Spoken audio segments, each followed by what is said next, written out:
हाँ तो मेरे राइडर साथियों, कैसे हो आप लोग। आशा करता हूँ आप सभी स्वस्थ होंगे, खुश होंगे। तो राइडर्स एनक्लेव के एक नए एपिसोड के अंदर आप सभी का दिल से स्वागत है। तो आज का जो पॉइंट ऑफ डिस्कशन है वो है कि आपने जब भी कोई साइकिलिंग शू परचेज़ करना है तो उस साइकिलिंग शू को परचेज़ करने से पहले आपने किन किन बातों का ध्यान रखना है। एक टाइप से ये जो एपिसोड है ये है एक साइकिलिंग शू परचेज़ गाइड। तो चलिए इसी नोट के साथ फटाफट से आज का जो एपिसोड है उसे स्टार्ट करते हैं। Let's go.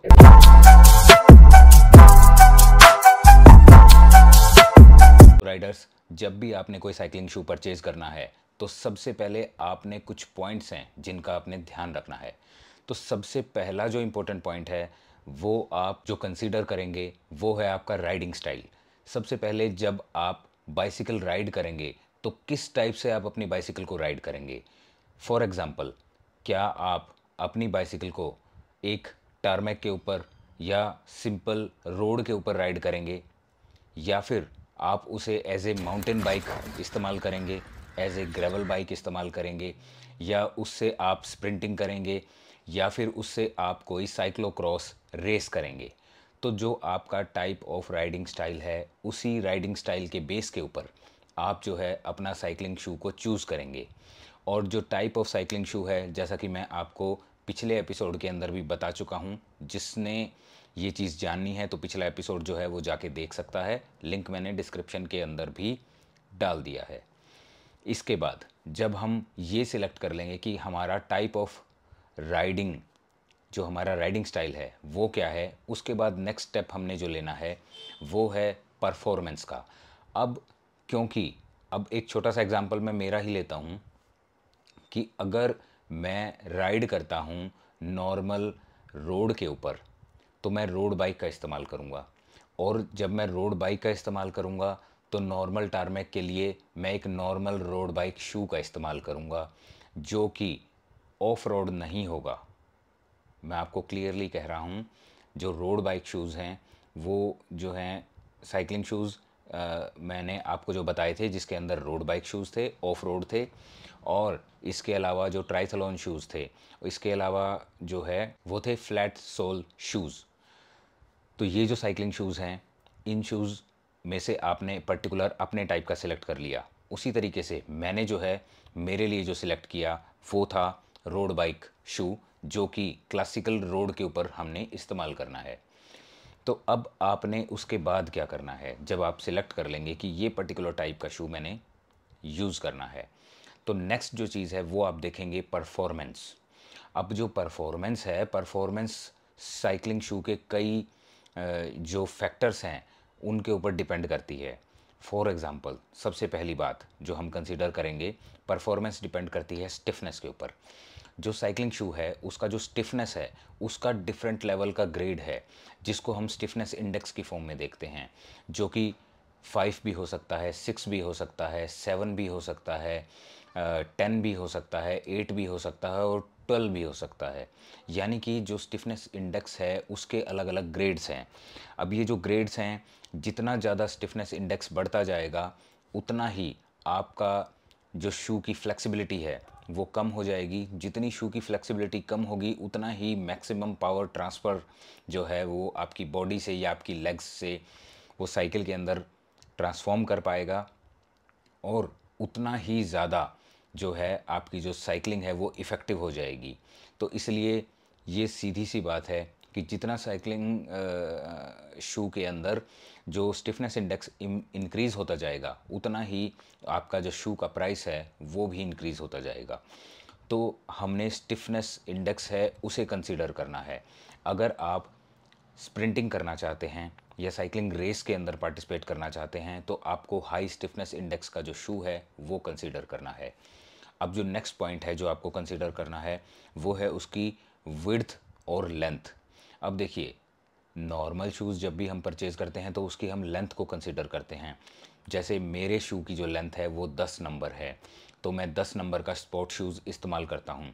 लेकिन इसके अलावा एक और फैक्टर है जो कि हम साइकिलिंग शू के अंदर इस्तेमाल करते हैं, वो होती है विड्थ।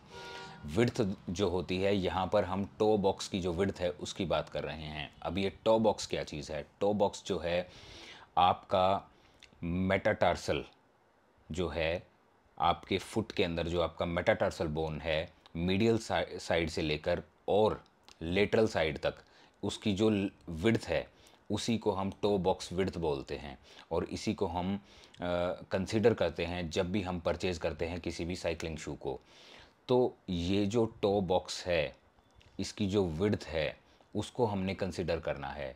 देखिए बहुत सारे जो राइडर्स हैं उनका जो फुट जो है 4 फुट जो होता है वो काफ़ी चौड़ा होता है, और कई जो राइडर्स हैं जिनका जो फुट है वो कम चौड़ा होता है। तो अगर किसी भी राइडर के जो फुट है उसका जो टो बॉक्स विड्थ है वो ज़्यादा है, तो उस केस के अंदर उसने जो साइकिलिंग शू सिलेक्ट करना है वो सिलेक्ट करना है वाइड। यानी कि जब भी आप किसी साइकिलिंग शू को देखेंगे तो उसमें नंबर के साथ साथ और उसके मॉडल नंबर के साथ साथ लिखा होगा डब्ल्यू। W means wide. उसके टो बॉक्स जो है हल्का सा आपको ज़्यादा स्पेस देता है एज़ कम्पेयर टू रेगुलर शू। तो आपने वो कंसिडर करना है। और मेरे शू के साथ भी यही चीज़ अप्लाई होती है। जब भी मैं शू परचेज़ करता हूँ तो मुझे ज़्यादा टो बॉक्स एरिया चाहिए, तो इसलिए मैं वाइड कैटेगरी का, फॉर एग्ज़ाम्पल मुझे लेना है 10 नंबर का शू जो कि यूके 10 है, और जो यूरोप का जो साइज़ है उसका 44.5 है या फिर 45 है। अब ये दो चीज़ें तो मैंने सिलेक्ट कर ली, लेंथ तो मैंने सिलेक्ट कर ली है, लेकिन लेंथ के साथ साथ जो उसका टॉप बॉक्स एरिया है वो वाइड है या रेगुलर है। अब मैंने जो सिलेक्ट करना है वो वाइड, यानी कि डब्ल्यू जहाँ पर जिस मॉडल के अंदर मेंशन्ड है या फिर उसके डिस्क्रिप्शन में मेंशन्ड है तो वो मुझे परचेज़ करना है। अदरवाइज़ अगर आप का जो टॉप बॉक्स एरिया ज़्यादा है, अगर आप रेगुलर शूज़ का इस्तेमाल करते हैं तो उस केस के अंदर आपको जो है साइकिल चलाते समय, राइड करते समय पेन होगा, जो कि आपके लिए बिल्कुल भी अच्छा नहीं है। आपकी जो राइडिंग जो परफॉर्मेंस है वो कॉम्प्रोमाइज़ होगी कहीं ना कहीं। अब जो नेक्स्ट पॉइंट है जो हमें कंसीडर करना है वो है कंफर्ट। अब कंफर्ट किस चीज़ से आएगा? अगर आप सही तरीके से अपनी साइकिलिंग शू का लेंथ और जो टो बॉक्स एरिया है उसे चूज़ करते हैं। अब इस कंफर्ट को पता करने का कि रियल में जो आपका कंफर्ट जोन है वो कहाँ पर है, इसका तरीका क्या है? उसका सबसे अच्छा तरीका है कि आप बाइक शॉप विज़िट कीजिए। आप ऑनलाइन शू तभी परचेज़ कीजिए जबकि आपको पता है कि किस ब्रांड का कौन से साइज़ का शू आप पहनते हैं और आपको वो सही तरीके से आता है। केवल उसी केस में आप जो है ऑनलाइन अपने साइकिलिंग शू को ऑर्डर कीजिए। अदरवाइज़ आपको साइकिलिंग शू को ऑनलाइन ऑर्डर करने की ज़रूरत नहीं है। आप अपनी लोकल बाइक शॉप के ऊपर जाइए और वहाँ जाकर अपने जो शू है उसको पहन कर देखिए और सिलेक्ट कीजिए। इसमें एक चीज़ बड़ा ध्यान रखने की है कि जब भी आप वहाँ पर साइकिलिंग शू को पहन कर देखते हैं तो या तो रेगुलर सॉक्स या फिर जो साइकिलिंग सॉक्स है उसे पहनकर ही आप उस शू को ट्राई कीजिए। तो यहाँ पर भी एक कैच है। तो मैंने अभी तक आपको 3 बड़ी इंपॉर्टेंट चीज़ें बताई हैं। सबसे पहली बात, आपने कौन से टाइप का राइड करते हैं उस स्टाइल को कंसिडर करना है। दूसरे पॉइंट के अंदर आपने उसकी स्टिफनेस को चूज़ करना है, जो कि आपको मैं बता चुका हूँ कि अगर राइडिंग स्टाइल किस टाइप का है तो स्टिफनेस इंडेक्स आपका कौन सा होना चाहिए। तीसरा आपने उसकी विड्थ को कंसिडर करना है, यानी टॉप बॉक्स एरिया। फोर्थ उसके लेंथ को कंसिडर करना है और उसके कंफर्ट को कंसिडर करना है। इन सारी चीज़ों के बाद आप जो है एक्सेसरी जो चीज़ें हैं जो कि आपके सब्जेक्टिव हैं, जो कि उन सब्जेक्टिव चीज़ों को भी इस्तेमाल कर सकते हैं, उन सब्जेक्टिव पॉइंट्स को भी कंसीडर कर सकते हैं। जैसे कि पहला जो सब्जेक्टिव पॉइंट है वो है क्लोज़र सिस्टम। अब जो क्लोज़र सिस्टम है वो लेसिस का भी हो सकता है, यानी कि जूतों को टाई करने के लिए हम लेस वाला जो साइकिलिंग शू है उसका भी इस्तेमाल कर सकते हैं। इसके अलावा लेस वाले साइकिलिंग शू के अलावा हम जो बोआ सिस्टम है वो भी हम हमारे साइकिलिंग शू के अंदर इस्तेमाल कर सकते हैं और उसे भी हम चूज़ कर सकते हैं। और जो वेलक्रो है। वेलक्रो जो सिस्टम है उसको भी हम चूज़ कर सकते हैं। अब ये जो सारी चीज़ें हैं ये बिल्कुल ही सब्जेक्टिव हैं। आप वेलक्रो चूज़ करें, बोआ चूज़ करें, लेसिस चूज़ करें, वो आपकी इच्छा है। इसके अलावा जो अगला जो चीज़ है जो हम कंसिडर करेंगे वो है मटेरियल।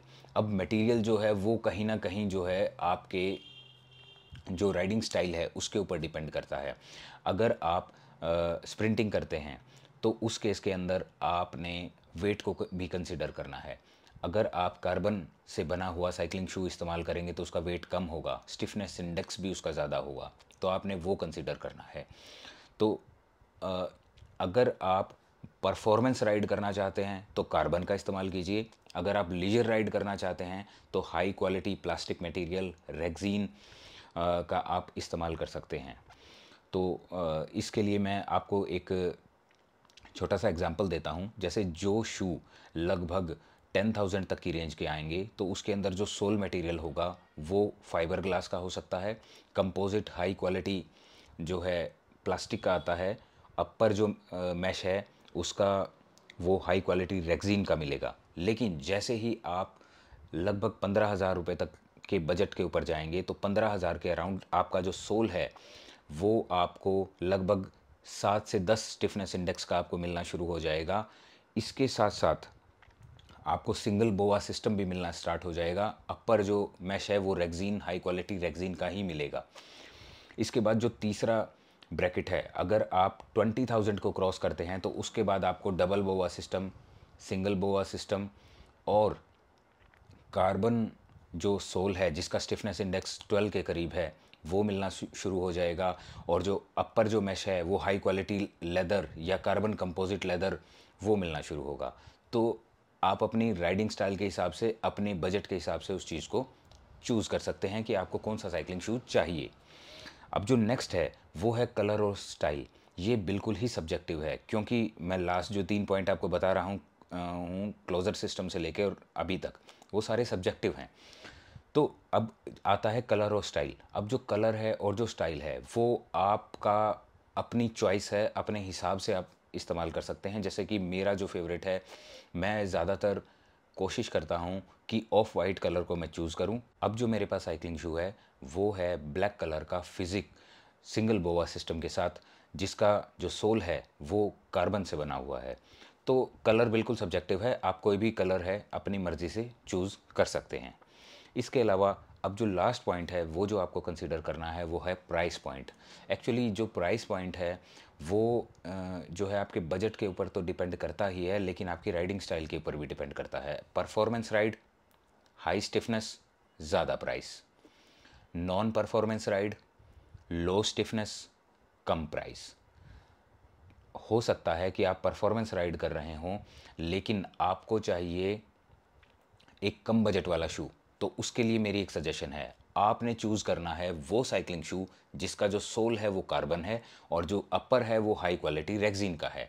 यहाँ पर आपके जो है पैसे भी बचेंगे और पैसे बचने के साथ साथ आपकी जो परफॉर्मेंस है वो भी इम्प्रूव होगी। ठीक है, तो इसके लिए सबसे जो परफेक्ट शू है वो है 15,000 के अराउंड के बजट का, जिसका जो स्टिफनेस इंडेक्स है लगभग 10 के अराउंड आपको मिलेगा। सोल जो है उसकी कार्बन की होगी, अपर मैश जो होगा उसका वो हाई क्वालिटी रेक्जीन का होगा। नॉर्मली सिंगल बोआ सिस्टम और वेलक्रो कंपोजिट जो शू है वो आपको मिलेगा जब आप ये कैटेगरी चूज़ करेंगे। तो राइडर्स, अब टाइम है बोनस टिप का। ये जो बोनस टिप है ये फर्स्ट टाइम जो साइकिलिंग शू परचेज़ करने वाले हैं उनके लिए बहुत ही काम की है, एक थंब रूल की तरह ये काम करती है। जब भी आप साइकिलिंग शू परचेज़ करने जाएं तो ध्यान रखें कि स्पोर्ट्स शू का जो साइज़ आपको आता है, जो साइज़ आप पहनते हैं, उससे आपने साइकिलिंग शू आधा नंबर बड़ा परचेज़ करना है। फॉर एग्ज़ाम्पल, जो मेरे पैर का साइज़ है मैं 10 नंबर यूके साइज़ इस्तेमाल करता हूँ as a sport shoe, as a running shoe. अब आपने क्या करना है, जब यदि आपके पैर का नंबर 10 है तो आपने साइकिलिंग शू 10.5 यूके साइज़ का ख़रीदना है। यानी कि अगर 10 नंबर आपका स्पोर्ट शू है तो 10.5 नंबर का आपने साइकिलिंग शू ख़रीदना है। यही थंब रूल है। अगर कोई ऐसी मजबूरी हो जाए कि जो बाइसिकल शॉप है वो आपके नज़दीक नहीं है और आपको ऑनलाइन ही परचेज़ करना पड़े, तो इस थंब रूल का इस्तेमाल करके आप जो है अपने साइकिलिंग शू को परचेज़ कर सकते हैं और 99% चांसेस हैं कि वो शू जो है आपको फिट आएगा। इसके साथ टो बॉक्स भी आपने देखना है। अगर आपका पैर थोड़ा सा चौड़ा है तो आपने वाइड जो है मॉडल है वो सिलेक्ट करना है। अगर आपका पैर चौड़ा नहीं है, कम उसकी विड्थ है टो बॉक्स की, तो आपने रेगुलर मॉडल इस्तेमाल करना है। तो ये आपकी एक बहुत ही बड़ी प्रॉब्लम को ये सॉल्व कर देगा जब भी आप साइकिलिंग शू को परचेज़ करेंगे। तो राइडर्स, आशा करता हूँ इस पर्टिकुलर एपिसोड से आपको कोई ना कोई नॉलेज मिली होगी। आपका जो टाइम है वो मैंने वेस्ट नहीं किया होगा और साइकिलिंग शू परचेज़ करते वक्त ये आपको बहुत ही हेल्पफुल होने वाला है। तो इसी नोट के साथ आज का जो वीडियो है उसे हम एंड करते हैं और मिलते हैं ऐसे ही नॉलेजेबल वीडियो में next time. Till then, happy riding and thank you.